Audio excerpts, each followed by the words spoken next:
श्री गणेशाय नमः। अथ श्री दरिद्रनाशन विष्णुस्तोत्रम्। मार्कण्डेय उवाच। नरं नृसिंहं नरनाथमच्युतं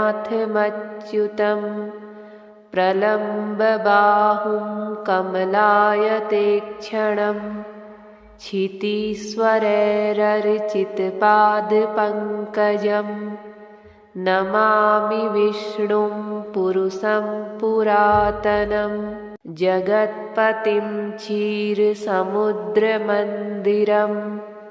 तं सारङ्गपाणिं मुनिवृन्दवन्दितं श्रियः पतिं श्रीधर्मीशमीश्वरम्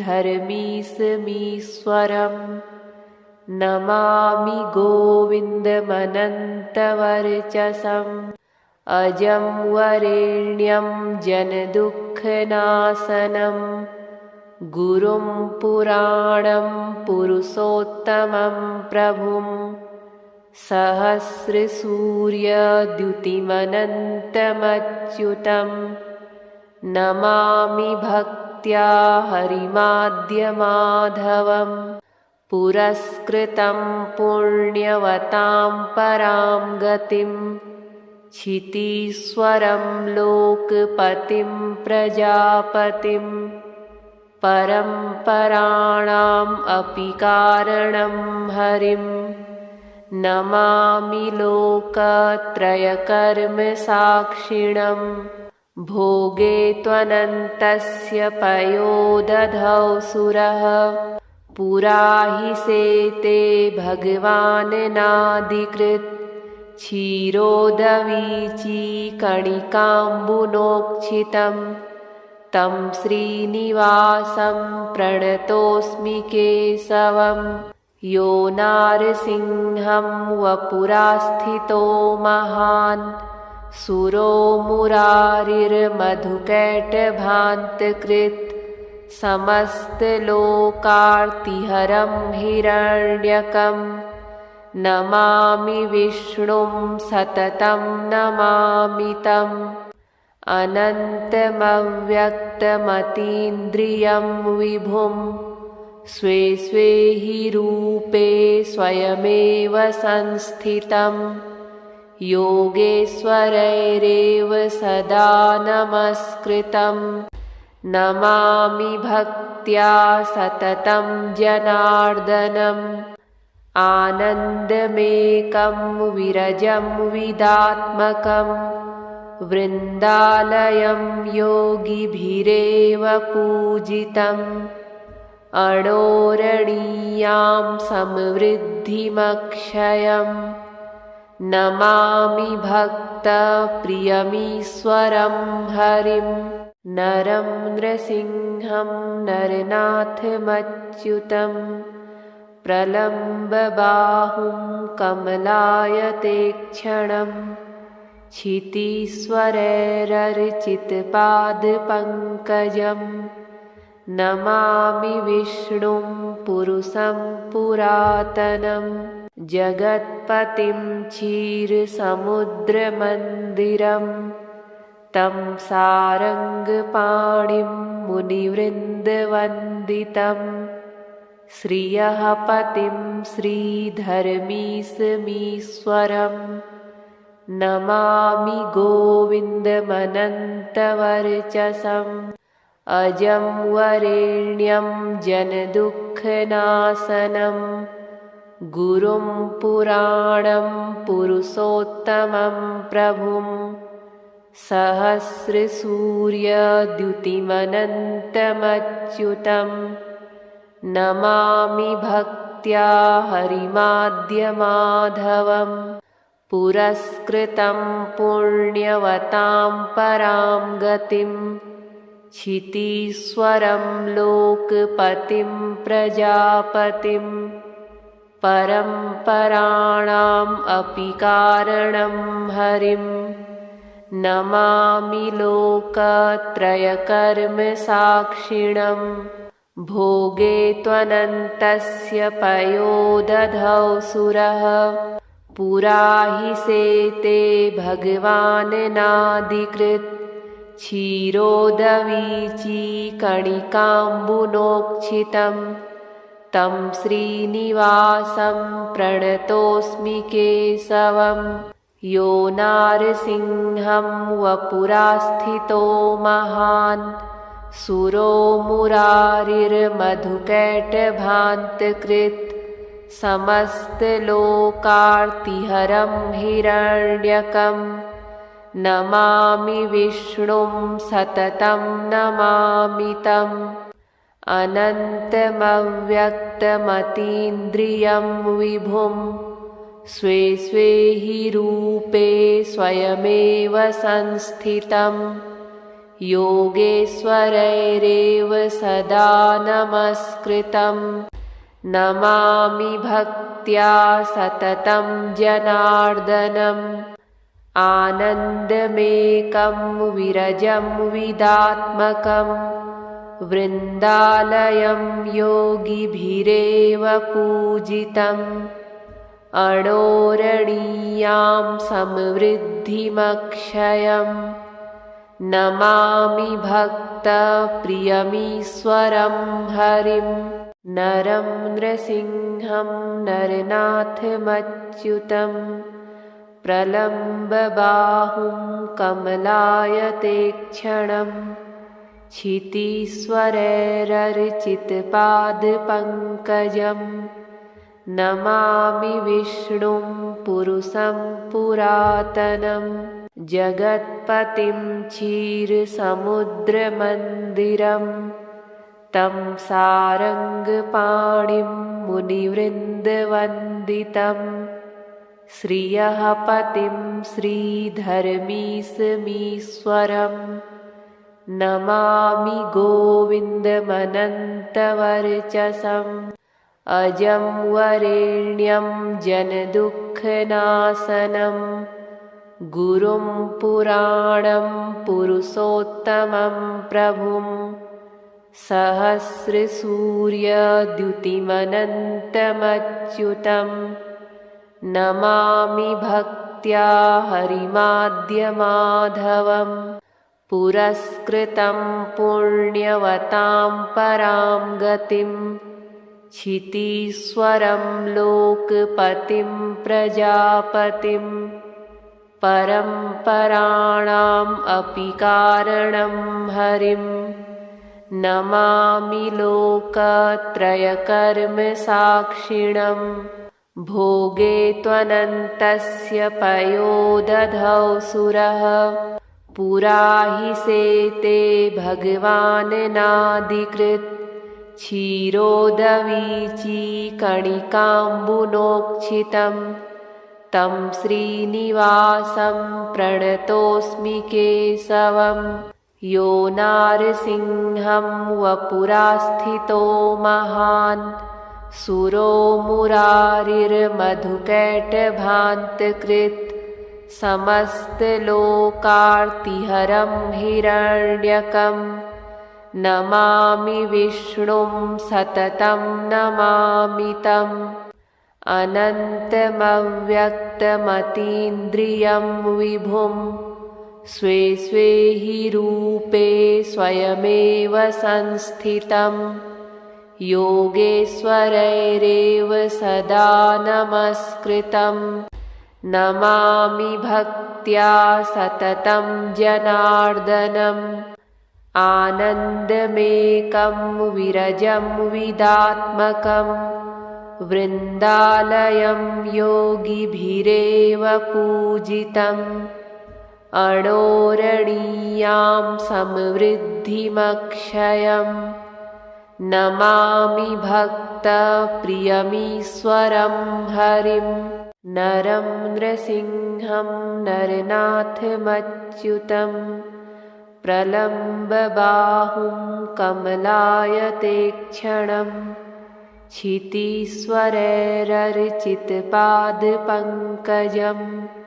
नमामि विष्णुं पुरुषं पुरातनं जगत्पतिं क्षीरसमुद्रमन्दिरं तं सारङ्गपाणिं मुनिवृन्दवन्दितं श्रियः पतिं श्रीधर्मीशमीश्वरम् नमामि गोविन्दमनन्तवर्चसम् अजं वरेण्यं जनदुःखनाशनं गुरुं पुराणं पुरुषोत्तमं प्रभुं सहस्रसूर्यद्युतिमनन्तमच्युतं नमामि भक्त्या हरिमाद्यमाधवं पुरस्कृतं पुण्यवतां परां गतिं क्षितीश्वरं लोकपतिं प्रजापतिं परम्पराणाम् अपि कारणं हरिं नमामि लोकत्रयकर्मसाक्षिणं भोगे त्वनन्तस्य पयोदधौ सुरः पुरा हि सेते भगवान्नादिकृत् क्षीरोदवीचिकणिकाम्बुनोक्षितं तं श्रीनिवासं प्रणतोऽस्मि केशवं यो नारसिंहं वपुरास्थितो महान् सुरो मुरारिर्मधुकैटभान्तकृत् समस्तलोकार्तिहरं हिरण्यकं नमामि विष्णुं सततं नमामि तम् अनन्तमव्यक्तमतीन्द्रियं विभुं स्वे स्वे हि रूपे स्वयमेव संस्थितं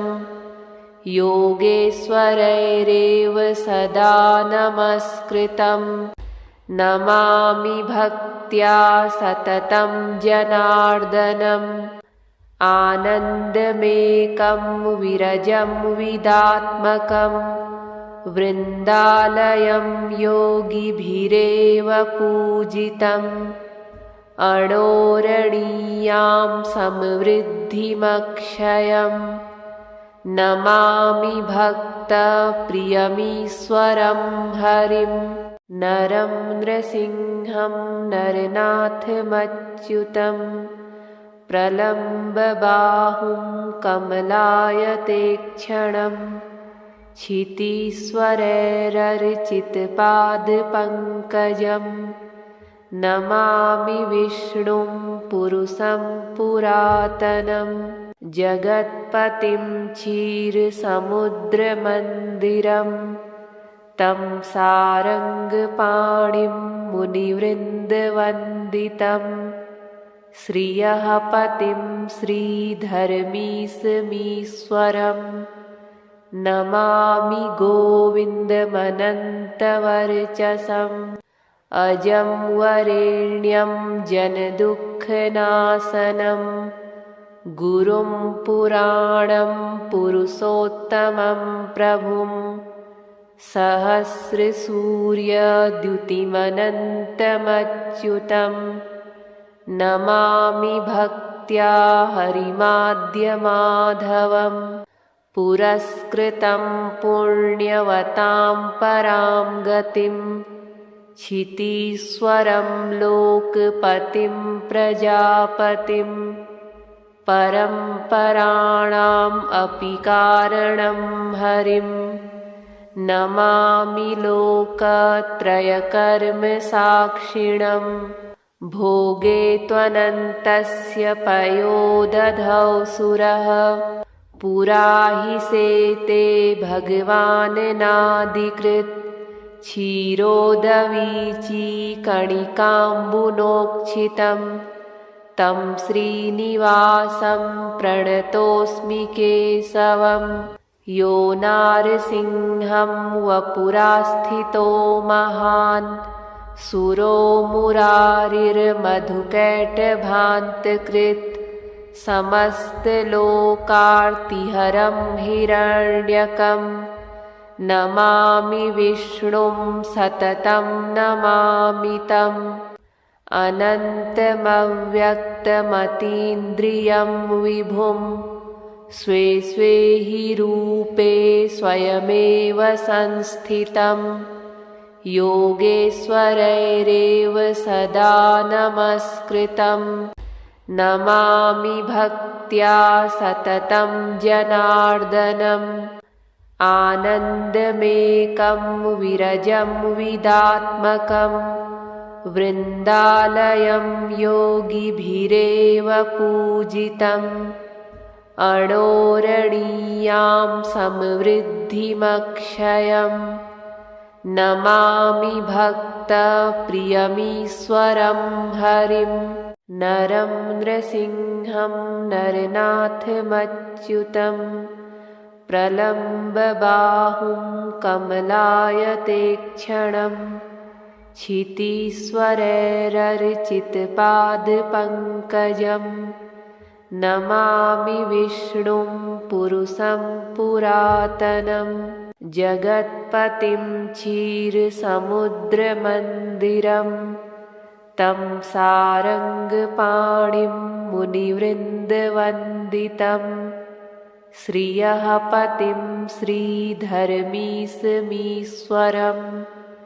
नमामि गोविन्दमनन्तवर्चसम् अजं वरेण्यं जनदुःखनाशनं गुरुं पुराणं पुरुषोत्तमं प्रभुं सहस्रसूर्यद्युतिमनन्तमच्युतम् नमामि भक्त्या हरिमाद्यमाधवं पुरस्कृतं पुण्यवतां परां गतिं क्षितीश्वरं लोकपतिं प्रजापतिं परम्पराणाम् अपि कारणं हरिं नमामि लोकत्रयकर्मसाक्षिणम् भोगे त्वनन्तस्य पयोदधौ सुरः पुरा हि सेते भगवान्नादिकृत् क्षीरोदवीचिकणिकाम्बुनोक्षितं तं श्रीनिवासं प्रणतोऽस्मि केशवं यो नारसिंहं वपुरास्थितो महान् सुरो मुरारिर्मधुकैटभान्तकृत् समस्तलोकार्तिहरं हिरण्यकं नमामि विष्णुं सततं नमामि तम् अनन्तमव्यक्तमतीन्द्रियं विभुं स्वे स्वे हि रूपे स्वयमेव संस्थितं योगेश्वरैरेव सदा नमस्कृतं नमामि भक्त्या सततं जनार्दनम् आनन्दमेकं विरजं विदात्मकं वृन्दालयं योगिभिरेव पूजितम् अणोरणीयां समृद्धिमक्षयम् नमामि भक्तप्रियमीश्वरं हरिं नरं नृसिंहं नरनाथमच्युतम् प्रलम्बबाहुं कमलायतेक्षणं क्षितीश्वरैरर्चितपादपङ्कजं नमामि विष्णुं पुरुषं पुरातनं जगत्पतिं क्षीरसमुद्रमन्दिरं तं सारङ्गपाणिं मुनिवृन्दवन्दितम् श्रियः पतिं श्रीधर्मीशमीश्वरं नमामि गोविन्दमनन्तवर्चसम् अजं वरेण्यं जनदुःखनाशनं गुरुं पुराणं पुरुषोत्तमं प्रभुं सहस्रसूर्यद्युतिमनन्तमच्युतम् नमामि भक्त्या हरिमाद्यमाधवं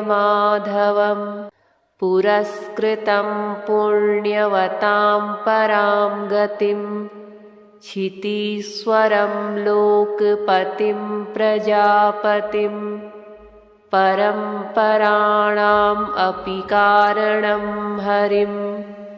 नमामि लोकत्रयकर्मसाक्षिणं भोगे त्वनन्तस्य पयोदधौ सुरः पुरा हि सेते भगवान्नादिकृत् क्षीरोदवीची कणिकाम्बुनोक्षितं तं श्रीनिवासं प्रणतोऽस्मि केशवं यो नारसिंहं वपुरास्थितो महान् सुरो मुरारिर्मधुकैटभान्तकृत् समस्तलोकार्तिहरं हिरण्यकं नमामि विष्णुं सततं नमामि तम् अनन्तमव्यक्तमतीन्द्रियं विभुं स्वे स्वे हि रूपे स्वयमेव संस्थितं योगेश्वरैरेव सदा नमस्कृतं नमामि भक्त्या सततं जनार्दनम् आनन्दमेकं विरजं विदात्मकं वृन्दालयं योगिभिरेव पूजितम् अणोरणीयां समृद्धिमक्षयं नमामि भक्तप्रियमीश्वरं हरिं नरं नृसिंहं नरनाथमच्युतं प्रलम्बबाहुं कमलायतेक्षणं क्षितीश्वरैरर्चितपादपङ्कजं नमामि विष्णुं पुरुषं पुरातनं जगत्पतिं क्षीरसमुद्रमन्दिरं तं सारङ्गपाणिं मुनिवृन्दवन्दितं श्रियः पतिं श्रीधर्मीशमीश्वरं नमामि गोविन्दमनन्तवर्चसम् अजं वरेण्यं जनदुःखनाशनं गुरुं पुराणं पुरुषोत्तमं प्रभुं सहस्रसूर्यद्युतिमनन्तमच्युतं नमामि भक्त्या हरिमाद्यमाधवं पुरस्कृतं पुण्यवतां परां गतिं क्षितीश्वरं लोकपतिं प्रजापतिं परम्पराणाम् अपि कारणं हरिं नमामि लोकत्रयकर्मसाक्षिणं भोगे त्वनन्तस्य पयोदधौ सुरः पुरा हि सेते भगवान्नादिकृत् क्षीरोदवीची कणिकाम्बुनोक्षितं तं श्रीनिवासं प्रणतोऽस्मि केशवं यो नारसिंहं वपुरास्थितो महान् सुरो मुरारिर्मधुकैटभान्तकृत् समस्तलोकार्तिहरं हिरण्यकं नमामि विष्णुं सततं नमामि तम् अनन्तमव्यक्तमतीन्द्रियं विभुं स्वे स्वे हि रूपे स्वयमेव संस्थितं योगेश्वरैरेव सदा नमस्कृतं नमामि भक्त्या सततं जनार्दनम् आनन्दमेकं विरजं विदात्मकं वृन्दालयं योगिभिरेव पूजितम् अणोरणीयां समृद्धिमक्षयं नमामि भक्तप्रियमीश्वरं हरिं नरं नृसिंहं नरनाथमच्युतं प्रलम्बबाहुं कमलायतेक्षणं क्षितीश्वरैरर्चितपादपङ्कजं नमामि विष्णुं पुरुषं पुरातनं जगत्पतिं क्षीरसमुद्रमन्दिरं तं सारङ्गपाणिं मुनिवृन्दवन्दितं श्रियः पतिं श्रीधर्मीशमीश्वरं नमामि गोविन्दमनन्तवर्चसम् अजं वरेण्यं जनदुःखनाशनं गुरुं पुराणं पुरुषोत्तमं प्रभुं सहस्रसूर्यद्युतिमनन्तमच्युतं नमामि भक्त्या हरिमाद्यमाधवं पुरस्कृतं पुण्यवतां परां गतिं क्षितीश्वरं लोकपतिं प्रजापतिं परम्पराणाम् अपि कारणं हरिं नमामि लोकत्रयकर्मसाक्षिणं भोगे त्वनन्तस्य पयोदधौ सुरः पुरा हि सेते भगवान्नादिकृत् क्षीरोदवीचीकणिकाम्बुनोक्षितं तं श्रीनिवासं प्रणतोऽस्मि केशवं यो नारसिंहं वपुरास्थितो महान् सुरो मुरारिर्मधुकैटभान्तकृत् समस्तलोकार्तिहरं हिरण्यकं नमामि विष्णुं सततं नमामि तम् अनन्तमव्यक्तमतीन्द्रियं विभुं स्वे स्वे हि रूपे स्वयमेव संस्थितं योगेश्वरैरेव सदा नमस्कृतं नमामि भक्त्या सततं जनार्दनम् आनन्दमेकं विरजं विदात्मकं वृन्दालयं योगिभिरेव पूजितम् अणोरणीयां समृद्धिमक्षयं नमामि भक्तप्रियमीश्वरं हरिं नरं नृसिंहं नरनाथमच्युतं प्रलम्बबाहुं कमलायतेक्षणं क्षितीश्वरैरर्चितपादपङ्कजं नमामि विष्णुं पुरुषं पुरातनं जगत्पतिं क्षीरसमुद्रमन्दिरं तं सारङ्गपाणिं मुनिवृन्दवन्दितं श्रियः पतिं श्रीधर्मीशमीश्वरं नमामि गोविन्दमनन्तवर्चसम् अजं वरेण्यं जनदुःखनाशनं गुरुं पुराणं पुरुषोत्तमं प्रभुं सहस्रसूर्यद्युतिमनन्तमच्युतं नमामि भक्त्या हरिमाद्यमाधवं पुरस्कृतं पुण्यवतां परां गतिं क्षितीश्वरं लोकपतिं प्रजापतिं परम्पराणाम् अपि कारणं हरिं नमामि लोकत्रयकर्मसाक्षिणं भोगे त्वनन्तस्य पयोदधौ सुरः पुरा हि सेते भगवान्नादिकृत् क्षीरोदवीचीकणिकाम्बुनोक्षितं तं श्रीनिवासं प्रणतोऽस्मि केशवं यो नारसिंहं वपुरास्थितो महान्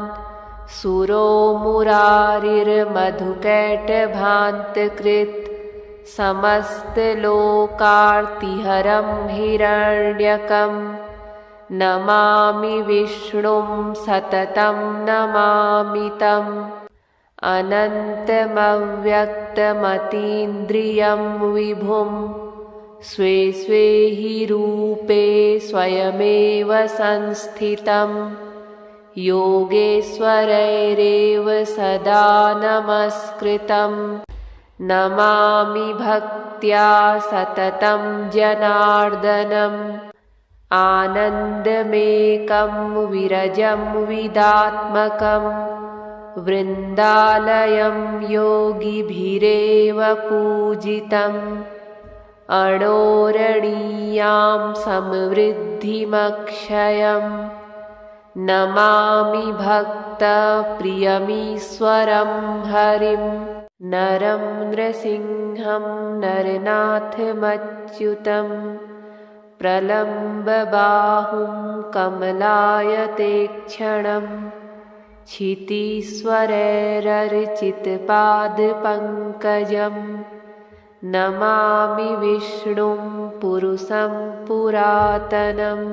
जगत्पतिं क्षीरसमुद्रमन्दिरं तं सारङ्गपाणिं मुनिवृन्दवन्दितं श्रियः पतिं श्रीधर्मीशमीश्वरं नमामि गोविन्दमनन्तवर्चसम् अजं वरेण्यं जनदुःखनाशनं गुरुं पुराणं पुरुषोत्तमं प्रभुं सहस्रसूर्यद्युतिमनन्तमच्युतं नमामि भक्त्या हरिमाद्यमाधवं पुरस्कृतं पुण्यवतां परां गतिं क्षितीश्वरं लोकपतिं प्रजापतिं परम्पराणाम् अपि कारणं हरिं नमामि लोकत्रयकर्मसाक्षिणं भोगे त्वनन्तस्य पयोदधौ सुरः पुरा हि सेते भगवान् नादिकृत् क्षीरोदवीचीकणिकाम्बुनोक्षितं तं श्रीनिवासं प्रणतोऽस्मि केशवं यो नारसिंहं वपुरास्थितो महान् सुरो मुरारिर्मधुकैटभान्तकृत् समस्तलोकार्तिहरं हिरण्यकं नमामि विष्णुं सततं नमामि तम् अनन्तमव्यक्तमतीन्द्रियं विभुं स्वे स्वे हि रूपे स्वयमेव संस्थितं योगेश्वरैरेव सदा नमस्कृतं नमामि भक्त्या सततं जनार्दनम् आनन्दमेकं विरजं विदात्मकं वृन्दालयं योगिभिरेव पूजितम् अणोरणीयां समृद्धिमक्षयम् नमामि भक्तप्रियमीश्वरं हरिं नरं नृसिंहं नरनाथमच्युतं प्रलम्बबाहुं कमलायतेक्षणं क्षितीश्वरैरर्चितपादपङ्कजं नमामि विष्णुं पुरुषं पुरातनं जगत्पतिं क्षीरसमुद्रमन्दिरं तं सारङ्गपाणिं मुनिवृन्दवन्दितं श्रियः पतिं श्रीधर्मीशमीश्वरं नमामि गोविन्दमनन्तवर्चसम् अजं वरेण्यं जनदुःखनाशनं गुरुं पुराणं पुरुषोत्तमं प्रभुं सहस्रसूर्यद्युतिमनन्तमच्युतं नमामि भक्त्या हरिमाद्यमाधवं पुरस्कृतं पुण्यवतां परां गतिं क्षितीश्वरं लोकपतिं प्रजापतिं परम्पराणाम् अपि कारणं हरिं नमामि लोकत्रयकर्मसाक्षिणं भोगे त्वनन्तस्य पयोदधौ सुरः पुरा हि सेते भगवान् नाधिकृत् क्षीरोदवीचिकणिकाम्बुनोक्षितं तं श्रीनिवासं प्रणतोऽस्मि केशवं यो नारसिंहं वपुरास्थितो महान् सुरो मुरारिर्मधुकैटभान्तकृत् समस्तलोकार्तिहरं हिरण्यकं नमामि विष्णुं सततं नमामि तम् अनन्तमव्यक्तमतीन्द्रियं विभुं स्वे स्वे हि रूपे स्वयमेव संस्थितं योगेश्वरैरेव सदा नमस्कृतं नमामि भक्त्या सततं जनार्दनम् आनन्दमेकं विरजं विदात्मकं वृन्दालयं योगिभिरेव पूजितम् अणोरणीयां समृद्धिमक्षयम्